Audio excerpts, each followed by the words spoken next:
Yeah, 316. Got game and pulled out his own Atari. I said sorry, I'ma have to pass like Nash to Amari. Tiger up early on a Sunday, sinking birdies while the pigskin spinning through the air, tight and birdie. It's a TD, it's a TKO, a home run, it's a hat trick. Ain't no way to be an all-star without practice. So if you down to sacrifice your life for a draft pick, it's a pretty sweet position you can live in if you have some things in the air. If you got game, wave like you just don't care. If you got game, playing like you got no fear, then you got game. If you came in the way, then you got game.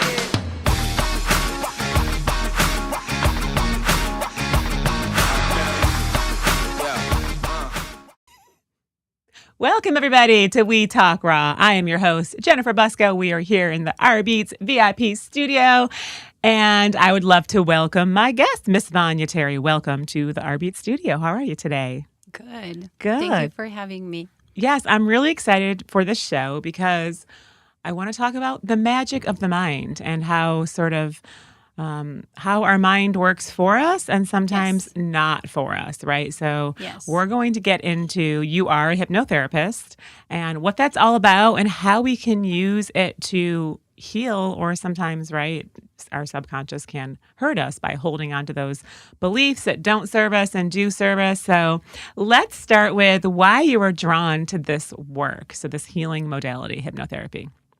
Yes. So why I was drawn to hypnotherapy was really my near-death experience at age 11. Before the near-death experience, I had experienced abuse in my home. So from age 5 to 11. And the near-death experience came as an answered prayer for the abuse to stop. And through that, I experienced a lot of challenges, and all my injuries were injuries that people don't usually survive. So I know I was given so many second chances, and I don't take my time for granted. Every day I try to make the best of my day and really live within my purpose, which hypnotherapy, helping people through hypnotherapy, is really my calling. What I love already about this conversation is you were no BS. You just got right into it. That's it. Yes. No, where are you from? None of that. You're like, let's just get right into it. So can we back up to the near-death experience? You were 11. Do you remember it? Do you have an experience that you want to share about that? Yes, I do remember it. My near-death experience was I'm just going to share the moment it happened, and then I can talk more about it.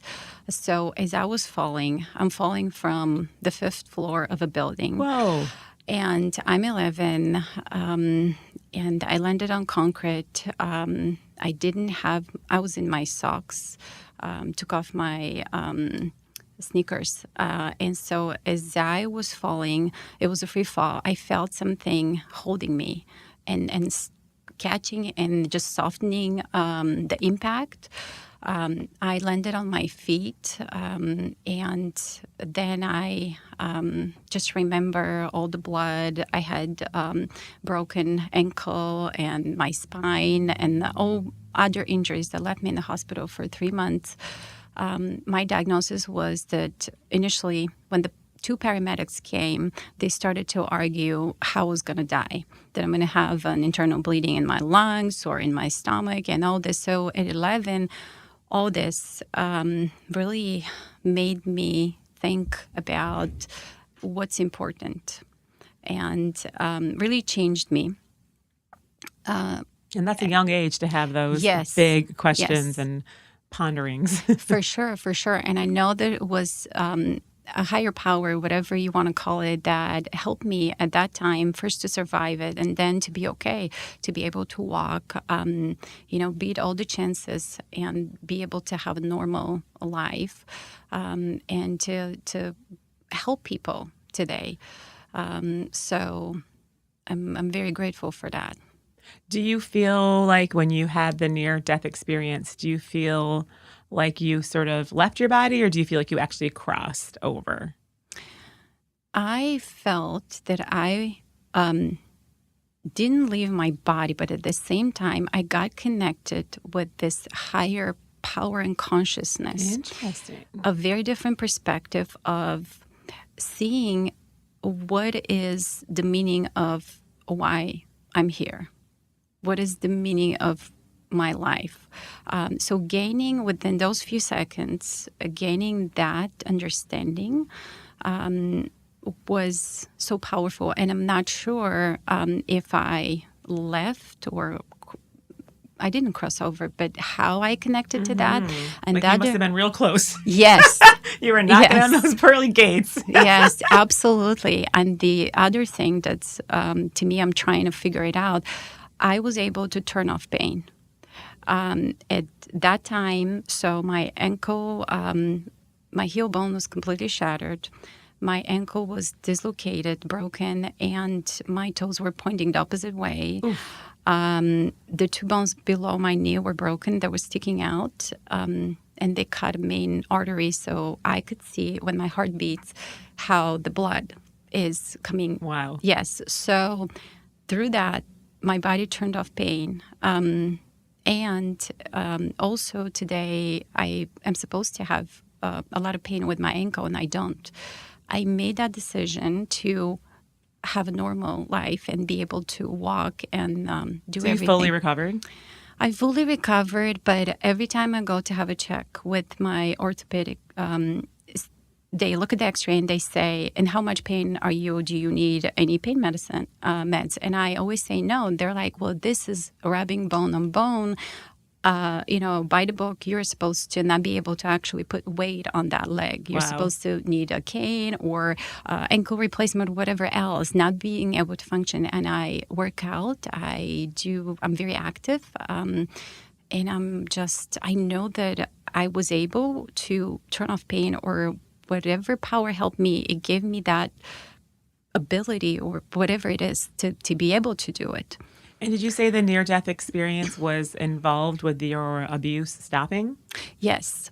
So the abuse was in my home. It was my brother who was 5 years older. And so on a daily basis, when I come back from school, and of course it started around age 5, I don't remember much, but as it continued and he got older and I got older, it got worse.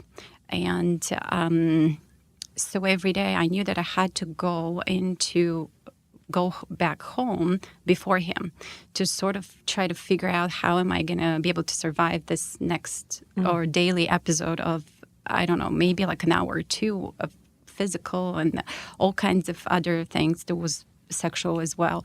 And so I knew I had to go back into the apartment that was on the 5th floor. And that day, I forgot my key.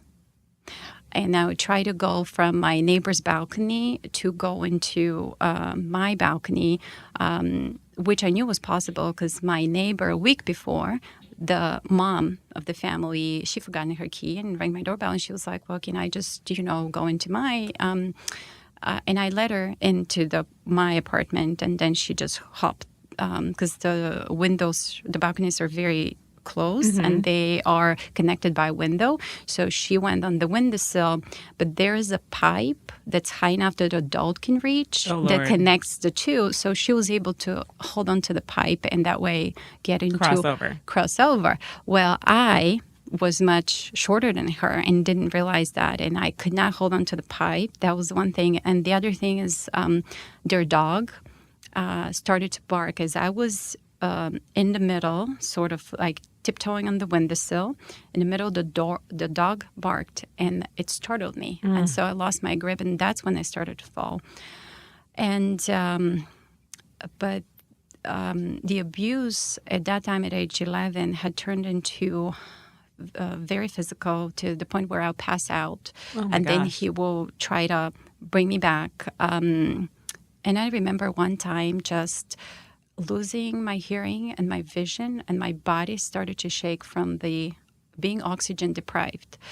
And I knew this was it. So that is when I just sat there and I prayed, I need some kind of whatever powers out there to help me. I could not continue to do this. And then literally a day or two after my prayer is when the near-death experience happened. Well, that's a pretty lofty silver lining, right? Yes. To go through all that. I mean, it's amazing and beautiful in a way. But, Yes. Wow. Yes. And so, the near-death experience stopped the abuse. And I remember after recovering from the hospital stay, which was 3 months, learning to walk again and all this, going back home.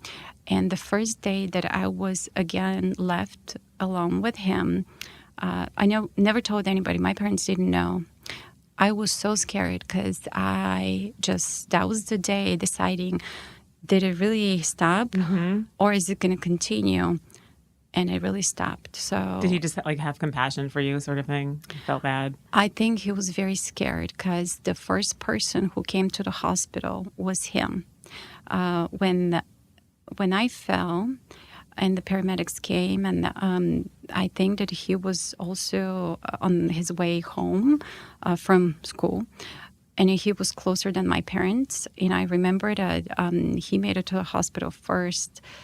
And they never gave me sedation. And the reason they explained to me they couldn't give me sedation because they're like, what if you start to, what if there's internal bleeding? We need to know where you're hurting to be able to, because they're like, you're not going to survive. They told, I could hear the conversations going on. Many times they said that. And so I think he was very scared that I'm going to say what happened because they asked me, why did you want it to go? Why didn't you wait 10 minutes for your brother to come back home? And you never said it? I never. Wow. And then there's so much questioning. And I think he saw that I never got him in trouble, said, the truth. And I really believe that's the reason. So that shook up everything. Yes. Wow.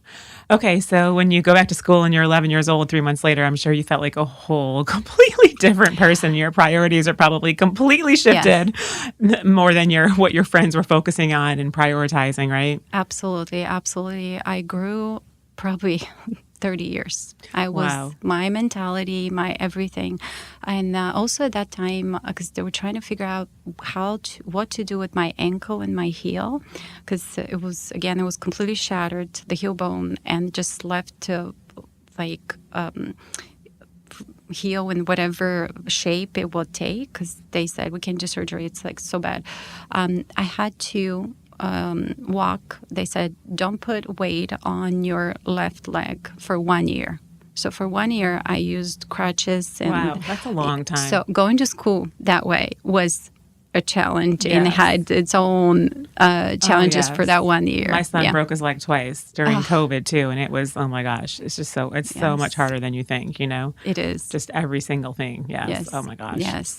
Okay, so that really led you to a more deeper relationship to yourself, and wanting you to really step into your purpose more. So as an adult, this sort of feeling and energy stuck with you, it changed you forever, right? Yes. So then fast forward to how you got into hypnotherapy. Did you get hypnotherapy done to you and you saw the effects and results? Yes. So the first thing was going through the near-death experience. I realized after that I could see all the things that the adults around me, all the toxic patterns, everything. And it made it so clear for me to understand the root cause of the behavior that's not healthy.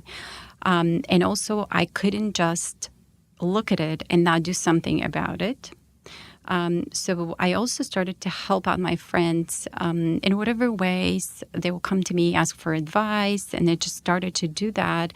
And I didn't, at that young age, of course, I didn't have the education for hypnotherapy and everything, but I really was using very similar things. Naturally? Naturally. Oh. It came naturally, exactly. And I also tapped into the ability to talk to somebody and just understand, where is this coming from? Whatever they're struggling with, they will come and say, hey, I have this issue. And it's like a X-ray vision of, I could scan it spiritually. Mm-hmm. And I know it's probably this. And it's like a download of that, probably this is just a knowing. And then I will say something and they will confirm. Mm-hmm. So that was going on, and I just knew that I had to somehow start to offer this as a service, not just help the people around, Yes. around. I'm like, I need to really step into this. I did get hypnotherapy done, and that was through my divorce. After I got divorced, and a little bit before then, actually. So yes, and I remember the very first session, my hypnotherapist said, people don't usually think that way. Like, do you have any education? Do you, like, something is like what you are telling me is not normal to know. And I said, I just How old know were you? that. An adult, right? Yes. Yeah. That was like 13 years ago, 14 years ago. Right. But without having specific education about this, I knew it. And then I started to, read more after she said that. She's like, no, this is not like a normal thing. And I was able to move through a lot of my trauma. So that was with that. Because you still had to heal the trauma, even though you were a changed person. You still have absolutely trauma in your Yes. subconscious, and you have Yes. beliefs in your subconscious around what family is, what Yes. love is, right? Which I'm Yes. sure affected your external Yes. relationships. It does. It really does. And that was seeing how powerful and meaningful this is, and that I stepped into a completely different reality was really like the deciding factor for me. I need to do this to help whoever is searching Yes. for it. And we all have trauma, right? I mean, Yes. in all large and small, right? Yes. So, what's something you know about trauma that no textbook or training has ever taught you? Something that I know about trauma. That would be the way that when I embrace it and I soften and I accept the experience and allow it to change me in the way it's supposed to change me is what is going to help me the most. And for my clients too, just softening that resistance is very powerful. So brilliant. And I'm trained in trauma and as well. And they have that phrase, post-traumatic growth, where they say, Yes. you're at level A or you're at level Yeah. 5, right? Yes. The trauma happens, you drop down to a 2. But if you heal from that trauma, you get to know yourself in such a deeper way that you pop up to like an 8, right? So the Yes. trauma in a way can be such a gift because you deepen Yes. your relationship to yourself and to the universe.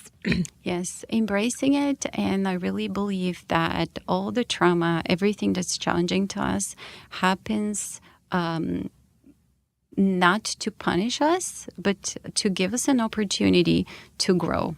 Well, you learn from opposites, right? Yes. So sometimes the hardest childhoods can be the ones where you grow and, Yes. evolve Yes. Yes. and have a better relationship to yourself because of that. Yes, I thought about this a lot because the childhood and the family and the things that happen when we're so young, we don't get to choose those. Mm-hmm. And I thought about it. I'm like, how can I turn this experience that I went through in something meaningful and don't just waste it? And I decided I have to learn from it and use it. And that's what I'm trying to do too. Mm-hmm. The things that I went through that the books cannot teach me, but I experienced them on such a deep level, I am able to help a client through that deep understanding of the physical pain, the emotional pain, how that affects you. And just meet the client at that place in order to be able to guide them to the higher level and to their healing. Mm-hmm. So let's talk about like the logistical side of hypnotherapy for somebody watching that's like, what is hypnotherapy? Yes. Tell us what it is in Yes. your words. Yes. So what is hypnotherapy? Hypnotherapy is a therapeutic approach that uses hypnosis to get to the root cause of whatever is going on and to help that client achieve their goal. what I do in my sessions, they're a little bit different. My sessions, I always have the coaching part of the session, which is the first part when Just there's the talking and the... yes, yes, the talking part where I really understand where the root cause, where this is coming from, and then the hypnotic part of the session is they go into the hypnotic state. So the hypnotic state is that state that we all go into every evening when you're falling asleep. You're drifting away, but you're still awake. So let's say somebody walks in the room as you're falling asleep, but you could still hear them, and they can ask you a question. You can answer them. You remember everything. So, but you are so relaxed, I'm not completely awake. That is the hypnotic state, and that's when you're tapped into the subconscious mind and can access all patterns, trauma, stuck emotions. Everything is really in the subconscious So when mind. you get to that place, are you, because I've done hypnotherapy a bunch with just one hypnotherapist, and I feel like y'all work in your own unique ways, yes. right? And mine was, we would get to that place and she would just sort of, it was almost like a meditation in a way, and give me mantra-ish Yes. things. Is that what you do? So how do you get to the root cause of that? Yeah. So of whatever the problem is? yeah, there can be different approaches when you're in that state. What I like to do is through the conversation, we set a goal. So let's say the client says, their issue is I attract relationships that are this kind of relationship, toxic. This is it. So the goal is to heal from this, to attract a healthy partner. So when they're relaxed, I would ask, and the question that I ask them really comes from that place of being tapped in and getting the download of what will be most helpful for them. Where do I guide them for them to discover that root cause and to heal it? What would be an example of a question? Right. The example would be, I would ask, go back, and it's a much longer, I'm just going to make it shorter. Go back to that time in your childhood where you experienced, to that memory where it formed this. Where someone was shaming you and now you're attracting a partner that shames you, something like that? Yes, absolutely. And then they will know, because if in the conversation before, when they're not into their subconscious mind, they'll just say, I don't know. This is my issue. This is what's going on, but I don't know. But when they're in the hypnotic state, they're like, oh, I was 6 years old, and there's my uncle, and there's this, and there's that. And then I'll ask him, what's around you? And they'll say, and then they'll start crying, and they'll start, like, whatever emotion. And then I will guide them to release it. There's different techniques really to release, but there's not one that I will use. It's really about what I know. I get the knowing as a good suggestion for them. And all I'm doing, I'm suggesting. They're the ones deciding and being guided. And sometimes they'll say, you know what, I feel good just going into that healing water.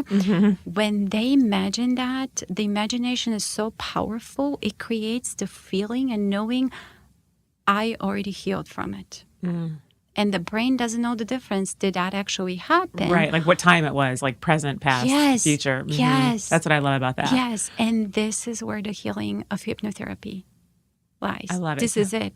So it's like the hypnosis, that hypnotic state, it's almost like the key that unlocks to the subconscious, the deeper mind, the all-knowing mind. And it's funny because I think I naturally do that in sessions with energy healing sessions. Yes. I tap into the person before they're coming, and I can always tell what they're, I'll say, what do I need to know? And the spirit will say, ask them what happened at age 4.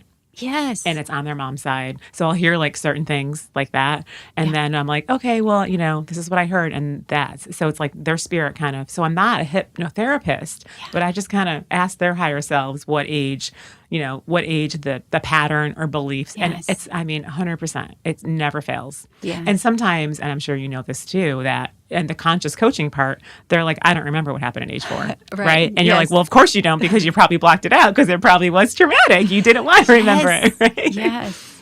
That is That's so awesome. So we powerful. work very similarly, but in different ways. Absolutely. And I'm also wanting to tap into my gift more and develop it. Like you're Yeah. Do you hearing. use your intuition in the trainings, or is it just like you Absolutely. let them do the work in a way as well? I do receive the same thing you do, but I don't hear it. I just get like a knowing. It's a thought. And I'm trying to tap more into that. And I'm sure I can develop it more in whatever way wants to show up more.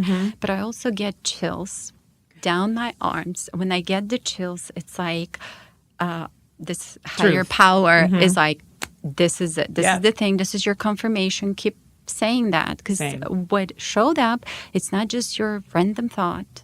It's showing up from the higher perspective, self, universe, to help this person. Yep. And this will help. For me, it's a yes. Like when I get the chills, it's the truth, right? It's like, yes. Yes, Like when the they say something, confirmation. like, I love that's it. what we're working Yes. on. Even, and that's Yeah. where like, when you get the chills, when you hear really good music, to me, I'm like, this is just like true, authentic music. You know, Yes. that's my sign from my higher self or the universe. That yes, like, yes, confirmation. I love it. I love it. Yes. Yeah, and I use it in that way, and I do. They're the ones that guide or choose. I guide them, and it's really a team work. Whatever the client is ready to uncover that day, that's where we go. That's where we stop. So you do a lot of inner child work and stuff like that as well. A lot of inner child That's so work. powerful. Yes. And again, I've just experiencing all the things in my childhood. Like I have so much compassion. I hold so much compassion, and I'm able to hold space with no judgment for everything and everybody, because I just been through it, and that just comes naturally, like this instinct of I want to show them motherly, unconditional love and just holding a space, whatever they need. And that alone is very healing, because many people have never been experienced that. And that is what every inner child needs. Yes. And they say, you know, a safe space can be, you know, that's all you need sometimes with healing, right? Is to create that safe space. And it sounds like you really hold the space. Yes. You create that safe space. And speaking of holding space, we're going to hold space here and take a quick break after a word from our sponsors. Hey there, this is Greasy Keys. Welcome to the all-new ROQ. Hashtag local music somewhere. What's trending now on rbeats.com. Today we're featuring my hometown, Charlotte, North Carolina, with hashtag Charlotte. What's trending now on rbeats.com. You join me, Greasy Keys, bringing you the best of indie pop, amongst other genres, highlighting indie artists all over the world, again, with a focus on Charlotte, North Carolina today. Right here on the R Beats Radio Global Boutique Streaming and Media Network. Join us in celebrating this week's features, starting with The Vessel Radio. We have the very, very, very talented Persona Bell with 2 songs, Chin Up and Don't Be Afraid. On the 258366 Global Radio stream, we have our very own Annalise Pearl with her song, Lightheaded. On the USA Heroes streaming, we have Chasing Phoenix Band with their song, Tall Drink of Water, as well as Ephraim Scott Summers with his tune, Uncle Kenny's Last Can of Beer, and my good homeboy, Justin Clyde Williams with his tune, Born to Roam. On the ROQ streaming site, we have hashtag local music somewhere, the sounds of indie pop, featuring Fall Lift with their beautiful song, Turn the Page. We have my good buddies, Art and Pete, with their song, EOD. Joe May in his month of Mondays with Vitamin D in the Shade. Clifton Castello with his song, The Darker Side of Love. Petrov with their great tune, You're It. Liam Pendergrass with his song, New Year. Lisa DeNovo with her tune, Carolina. Tim Gayward with his song, Moving On, where I think Tim played all the instruments on it. The Old Guard with their tune, The Lighthouse. Camp Calico with Lost Souls. Val Mirza with her tune, Manic Pixie Dream. New band Cassettikit with their release, Just a Dream. And finally, Bleak It Is by The Trick Threat. Hey, this has been Greasy Keys with all your best local artists right here in the heart of Charlotte. Thanks for tuning in, and we'll see you next time.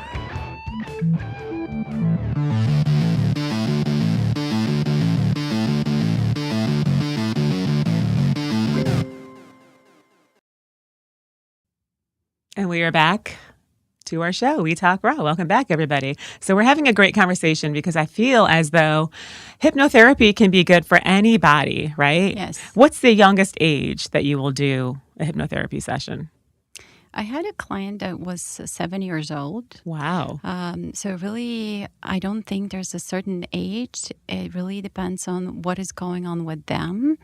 And I always do a free consultation to get to know them and their parent, of course, at that age. To see if and they're a what- good fit. And so you don't have to wait for the subconscious, because doesn't like the subconscious become fully sort of separated or formed at a certain age-ish? It does. Like but- adolescence or...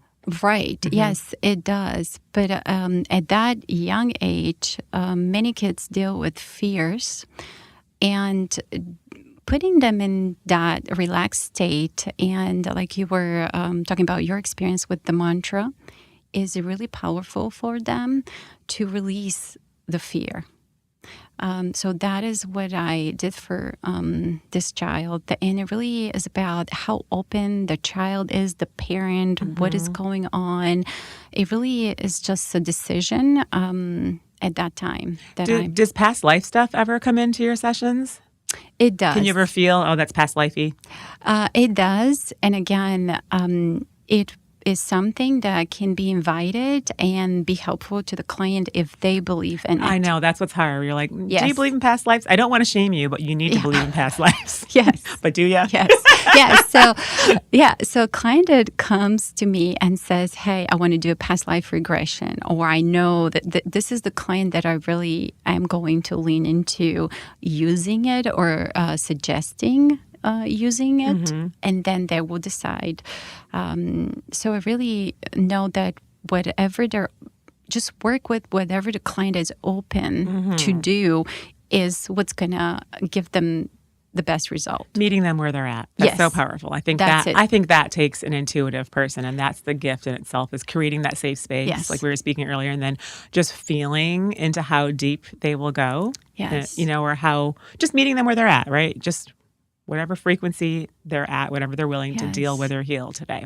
So let me ask you a question. What's Yes. something like wild or unexpected that you've seen happen in a hypnotherapy session with a client? Like share a story, a fun story. Yes. So I'm not sure if this is a fun story, but to me... Wait, this isn't fun? Trauma is and a healing is fun. not fun? So let me think about another story then. No, you can go. Okay. Yeah, interesting. Yes. So I had a client that once the client was in the hypnotic state, the client, I'm not going to share gender. Of course. Yes, the client got very into it and physical. Like the client got up and started to go through, okay, I'm cleansing my heart and the heart space. So it was like physically acting what we're going through. And I just allow it. And I saw that it was very helpful for the client. I did not expect it because people usually are just relaxed in the recliner chair.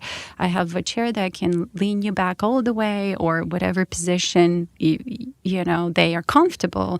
And so there's really no set, but they usually stay in the chair. Right. And for that client to just get up and the client was still within that space, but it just surprised me. It surprised me. So did they remember when you came back to? Did they remember what they did? Because was I doing hypnotherapy wrong that I can remember the hypnotherapy? Yes. Was I not getting to the right spot? Because to me, it just felt like a really relaxing meditation. I was present. I was still here as if I was meditating.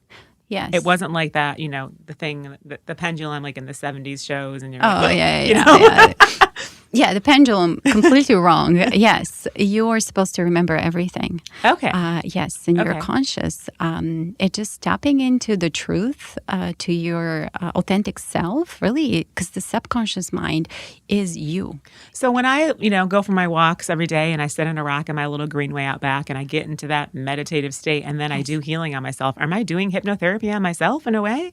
Because I feel like I get into that place and then I'm like, okay, Yes. any ancestral stuff that's related to this, please heal it. Any past life stuff, is that hypnotherapy? Yes, it's self-hypnosis. Yes. It can be. If you go deep into that relaxed state, and I do that for myself too. And then when I'm like, okay, I need a little help, then I'll schedule with a hypnotherapist to get me through. Right. But yeah, self-hypnosis is really, it is a thing. And you Okay. can help yourself. Because I was just thinking like, oh, I'm just meditating and then I'm doing like a little mini healing on myself. But I love that it's really in alignment with everything that you're saying in that way. Yes. What's one thing you've learned from the subconscious mind that has totally changed how you see other people, how you see people in general? The one thing that I've learned from the subconscious mind that really changed how I see people is that many times people act in ways that are out of their control, or it's not who they are. It is that trauma or pattern in the subconscious mind that makes them act out. And I stopped judging. Like I am, not that before I was judging, but I would get triggered or offended. Or I just am so open now to understand that this is probably coming from a place of trauma, or something unprocessed. Everybody is good in their core, and really give me an explanation for that. I love that. Yeah, I mean, Yes. even from the work I do, if this question was asked to me about like energy healing, it would just be, we all just want to love, be loved Yes. and love ourselves. When you can have those relationships in check, you just live a much safer and happier, Yes. life. It's what everyone's like soul and spirit wants. And of course there's like, the purpose and the fulfillment and the connection, but like at the core, it's like, we just want to feel safe in all of those aspects, Absolutely, yes. And everybody is just trying to do their best. And I do believe in past lives. And I know that everybody's trying to figure out and learn what they're supposed to hear. And I also, when I see people that are just repeating the same mistakes over and over, I feel sort of bad. And I think to myself, they're going to come back and have to deal with the same thing. Yeah. And I know, right? In their next life, maybe. Yes. Or unless they're not going to be human again. But for people watching, let's just kind of speak to like why hypnotherapy would be a good idea for them. And what's coming to mind to me is like what you're saying. If you are in a relationship where you are attracting the same Yes. human, same pattern, different human, right? Or you are getting every job you go into, the boss becomes the villain, or you have that victim mentality, right? So whenever Yes. things are repetitive in a pattern way, whether it's what you're drawing in or what you're experiencing, yes. in my work, and I believe in yours, there's always some sort of belief system unconsciously Correct. that needs to be attacked or Yes. grown up consciously or Yes. energetic. It needs to be healed in that unconscious way. Yes. So you can start, what we call growing up the belief, right? Whatever that belief is, you're sort of growing it up and negating it. So it's serving you. And then you're drawing in the relationships that serve you and the Yes. jobs that serve you. And, whatever your belief is around wealth and abundance, right? And how you draw it in, all of those things. So I think, would you say that's like that's a green flag for hypnotherapy could work for you when you're seeing these repetitive patterns? Yes, the repetitive patterns, being stuck wherever you are. And it can be, like you mentioned, in a relationship, in your job, feeling lost, really, because everybody has a purpose. And once you understand what the purpose is, you're no longer going to experience anxiety, depression. It is just so powerful to see how once somebody taps into their purpose and their truth, the depression just goes away. And again, the alignment you're speaking about, that everything that's wrong falls off of your reality, and that can everything. And then you step into a completely different reality that's more aligned with who you are. So, yeah. And one thing I've noticed as, I've aged and sort of gotten wiser, and I feel like I'm, more in alignment with my purpose and all the things that I do. There's really not one thing I do that I'm like, oh, I don't want to do this today. Good for you. Is I just have more energy. Yes. I feel like when I was in my 20s and I was bartending these long hours and I was just so miserable and like, what am I doing in my life? I would just like want to nap. I would dread the Yes. day. And I just wake up and for the most part, I just have more energy. It's like when Yes. you're more aligned and, Yes. working on healing and self-aware, Yes. I think you can just pump more energy through you. And who doesn't want that, right? Yes, absolutely. You then, when you were younger, you were working against who you are. Yes, that's so brilliant. And that gave me the chills. That is Yes. so brilliant. Yes, that inner conflict is enough to drain your energy on a daily basis. So it wasn't charging you, it was draining you. And now you are charged and it flows and it's easy. And when I work with my clients, I enjoy it. It does not feel like work. Mm-hmm. The work that before then, whatever jobs we all had, right?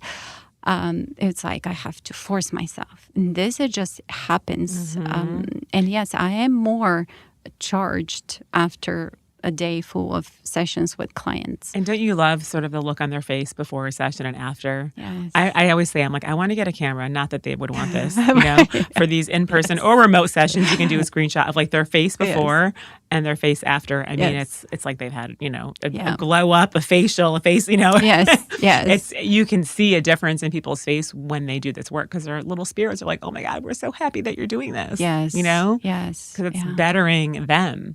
Yes, And for people sure. around them and drawing in better scenarios and relationships. Yes, yes. So how do you operate? Do you do in-person only? Do you just do one-on-one sessions? Tell us about that.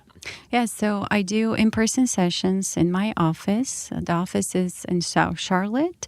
It's close to the Arboretum. And I also do Zoom sessions. It really depends on whatever the client knows that works for them. I have been doing phone sessions as well. I had one client that came and saw me in person. And then the client said, I would like to try a phone session because that's what used to work for me years ago. Well, you can relax on your couch, right? Or Yes. that's my hypnotherapist was based out of LA. There And you during go. COVID, I Yes. just wanted to try it, and I would just be on my bed, making sure the house is quiet. And Yes. you can really relax when you're in because it's safe, right? That's your safe Yes. space. So I find remote sessions to be incredibly powerful for the work that I do for that reason. Yeah. And again, it's really the client's belief. And then I have some clients that will say, I need to come in person. And that's fine. I schedule them where in they person. are. Meet them where they are. Yeah. That's it. So do you have a website people can find you if they're interested in this work, or can they just reach out for like you said, a quick consultation just to see if you would be a good fit for them? Yes, I do have a website, and there's a lot of information on my website. There's an intake form. They're welcome to read and then fill out the intake form. And the website is hypnosiswithvt.com. Awesome. Vanya Terry. And that'll Yes. be in the show notes as well. So let's close with some sort of closing advice that you would give someone that's their ears have perked from this conversation on how Yes. to, if they can't make a session, right? And just like some sort of healing tip or advice to give someone on how to move closer to this work that we're talking about. Yeah, so a healing tip or advice would be to sit down and just ask yourself, what makes you happy? What is important to you? And how can you live more aligned with that? And the things that you know that are not aligned, how can you remove them? Maybe right away, maybe there's a process.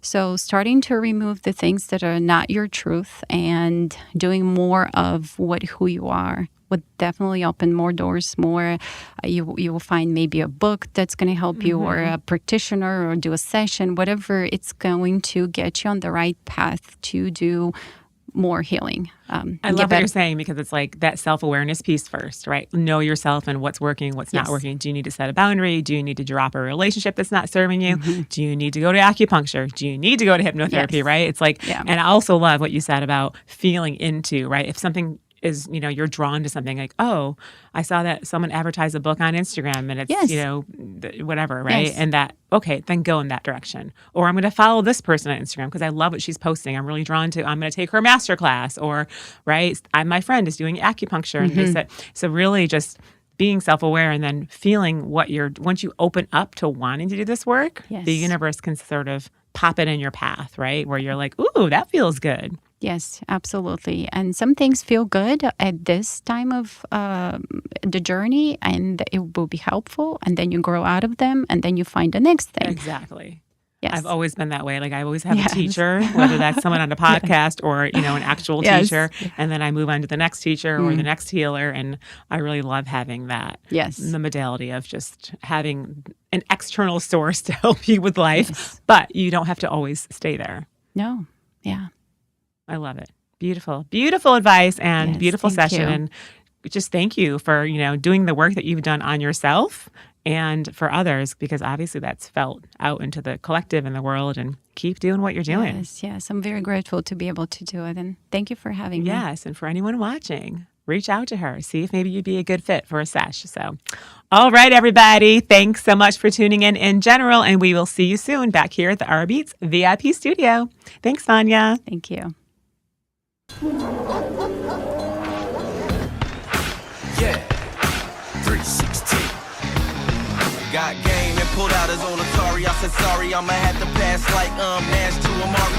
Tiger up early on a Sunday, sinking birdies while the pigskin spinning through the air, tight and birdie. It's a TD, it's a TKO, a home run, it's a hat trick. Ain't no way to be an all-star without practice. So if you down to sacrifice your life for a draft pick, it's a pretty sweet position. You can live it if you have some things in the air. If you got game, wake up like you just don't care. If you got game,